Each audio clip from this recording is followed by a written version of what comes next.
Hey guys, welcome back to another video. Today we're going to be taking a look at the GOP's best case scenario heading into the 2026 governor's race. But before we get started with the map and their best case scenario, make sure you guys are subscribed. Click the bell so you don't miss out on my content. Press the like button. Share this video. Don't forget, if you're interested, we do have memberships. You can find links to that down below in the description section. So we're going to be filling out the map based on if the Republican Party were to have an overperformance, a massive overperformance, and what would be their best case scenario in the 2026 governor's midterm election. So, starting off with the likely states is going to be New Hampshire. Kelly Ayotte is the incumbent here. She won in 2024 by a decent amount. She could expand her margin, and not even in their best case scenario. She just could in general, in a regular prediction. But she would even more in their best case. She is not someone who's extreme. I think she can correlate with a lot of New Hampshire voters out there. And despite what the current administration is doing in terms of potential downfall, especially with the Iranian war, I don't think that's going to affect governor seats more so than the Senate. So that's that. And then Nevada as well, Joe Lombardo, I could see it being likely in his best case because he's just so popular there. His approval rating, I believe, is like 2/3, maybe in the 60%, up there towards the top governors in the nation. He's extremely popular, and Nevada's known to be a state that prefers Republican governors, while it's the opposite in the Senate. So it makes sense if Lombardo wins by an amount by over 5 points in their best case. Now, if this was a regular prediction, I would say maybe like closer to 3 points instead. And then Ohio, another likely state for Vivek Ramaswamy. Now, recent polls have shown that he actually could lose. Amy Acton, his opponent, is polling pretty good, and she's actually winning in some cases. So in a regular prediction, this state would go down to the wire. But let's just say the Republican base would rally, and they wouldn't be divided. They would rally among Vivek Ramaswamy. He did pretty fair in the Republican primaries in 2024. He got 8% for his very first time, considering he's not a politician. He never ran for public office, and he managed to get 8 points in a primary that Donald Trump was in. I think that was impressive for Vivek Ramaswamy. So I could actually see him doing good in this state. So likely amount for him in the Republicans' best case for the upcoming 2026 governor's midterms. And now moving on to the lean states for both of these parties. Before we do that, one likely state for the Democrats will be Pennsylvania. And the reason is because Josh Shapiro is just facing a terrible opponent. Who is his opponent? I mean, it's really just a joke at this point.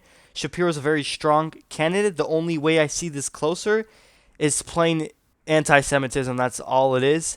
There's no reason he should not win by over 7 points. He won by 14 last time against Doug Mastriano. Even in the Republicans' best case scenario, with the Republican nominee or candidate for Pennsylvania's governor's race, I really can't see Shapiro not winning by a substantial amount. I think that people like what he's done as governor. And now as for the lean states for the GOP, I would say Georgia in their best case, and even without their best case, it should be still lean GOP. And then Michigan as well. Even California, by the way. I'm going to mention that because it might shock some people right now. Not just one poll, but 2 and potentially 3 polls consistently show that the Republican candidates, 2 of them, are polling ahead of the rest of the 5 current Democratic candidates. California is a jungle primary. Top 2 advance to the runoff. And guess what? The top 2 right now are Republicans. And if that's the case, then California is, guaranteed to, have a Republican, governor. And if that's the case, it could be Hilton or Bianco. And right now, it's looking like that according to the polls. So I wouldn't be shocked if this happens. And if it does happen, then it's well needed for Republicans. And it wouldn't shock me personally because that's what the polls are saying, but people might not trust what the polls are saying. And don't get me wrong, the polls could be completely wrong, and the top 2 that advance to the runoff could very well be Democrats. And even if it's just one Democrat in the runoff and the others are Republican, the Democrats are most likely going to win by a substantial amount. But if 2 Republicans get to the runoff, which according to the polls that's the case, then California is bound to have a Republican governor.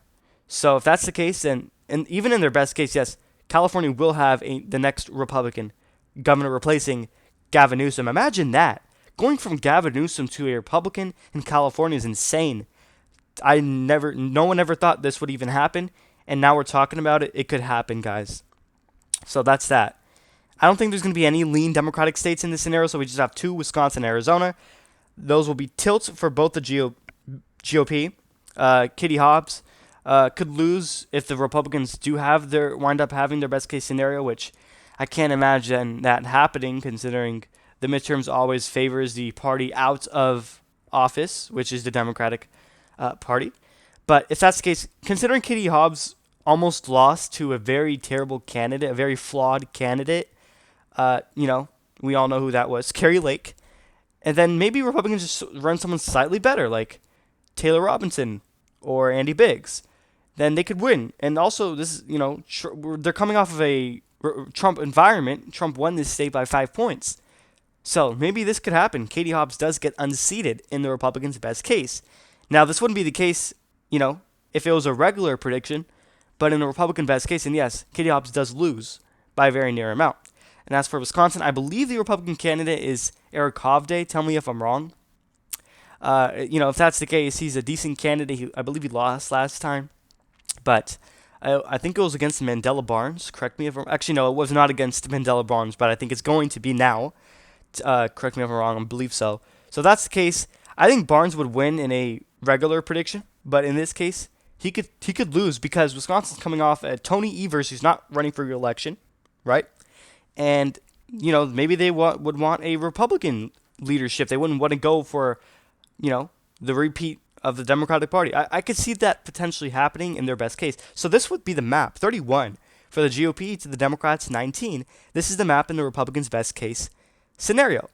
So let me know your other thoughts and opinions in the comment section down below. What states you agree with or disagree with and why? And do you think Republicans will have their best case scenario or not? One last fine reminder is to subscribe, click the bell so you don't miss out on my content. Press the like button, share this video. Don't forget we have memberships. If you're interested, you can find links to that in the description section. Thank you everyone for watching.